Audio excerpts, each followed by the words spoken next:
So the amazing thing is, after I interviewed you several years ago, was the way you pummeled through that. Yeah. And without the spirit of trying to shorten how you got to subconscious, but maybe you could just pass on how, in an outline type way, how you got to working with Brent Berniston. Shout out to Brent Berniston of Subconscious, and you earned your black belt through him. Yes, which was actually honestly really great for me because Brent is still, he's the reason that I'm even training today, right? Because when I first started in 2006, I think it was, back at Jean-Jacques Machado, Brent was one of the best instructors there. He was only a purple belt at the time, but he was like the world's best purple belt. He was one of the best guys at the entire gym. He usually taught class there.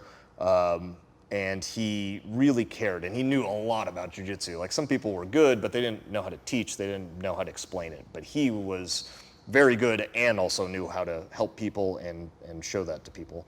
And I remember, because I started jiu-jitsu because I wanted to do the most hardcore thing I could think of, and I remember watching old Hoist Gracie matches, and he's beating these people that were humongous, and he was, weighed about as much as I do now, probably like 170-ish. And thinking like, how the hell did he do that with leverage and stuff?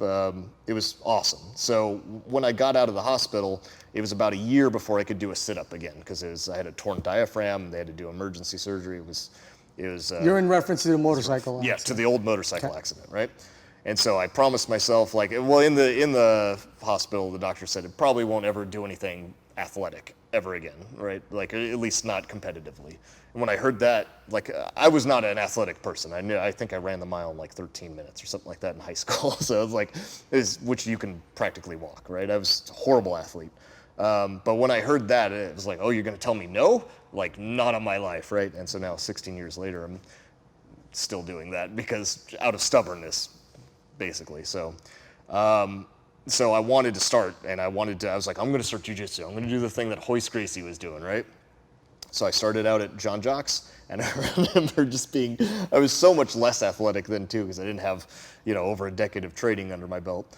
And I remember just getting my butt kicked as a white belt, and people were pushing me around with Spider Guard. And I remember sitting in my car afterwards, and I was I was trying to grab my steering wheel, and I couldn't just I could hold on to it for a second, and my hands wouldn't grip it. And I remember thinking this is not for me. I'm never going to be able to be any good at this. And I remember actually crying about it, because it was not like I was crying because I got beat up or anything. It was just I set my mind to do this thing, and that thing is no longer a realistic outcome that I could hope for. And it was just really upset, why am I not cut out to do this? But Brent, the next day, I was ready to go in and just tell him I had to kill my membership and all that. And Brent was there, and I told him how tough it was, and I couldn't do this. And he was like, oh, no problem. This happens to everybody. Made me feel right at home. I'll help you out with this. And he showed me stuff specifically, he didn't charge me a private lesson or anything. He just pulled me to the side and helped me out. And because of him, because of that, that's the whole reason that I'm still in the sport today. So I started training with him very early on.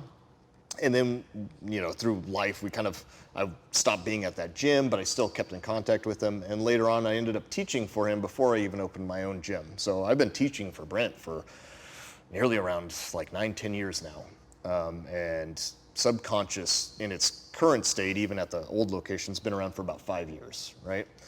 He was teaching at other gyms prior to that, and that's where I would teach for him. So I've been teaching for him for a long time. So it's I always knew, Brent was a big part of why I came back too. I told him things were falling apart for me in Japan, and what should I do? And I just needed a guiding light. And Brent's you know what, come back.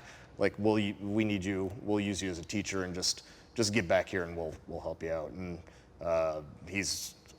continues to be a huge part of my life. So he's a great guy, and I owe him a lot.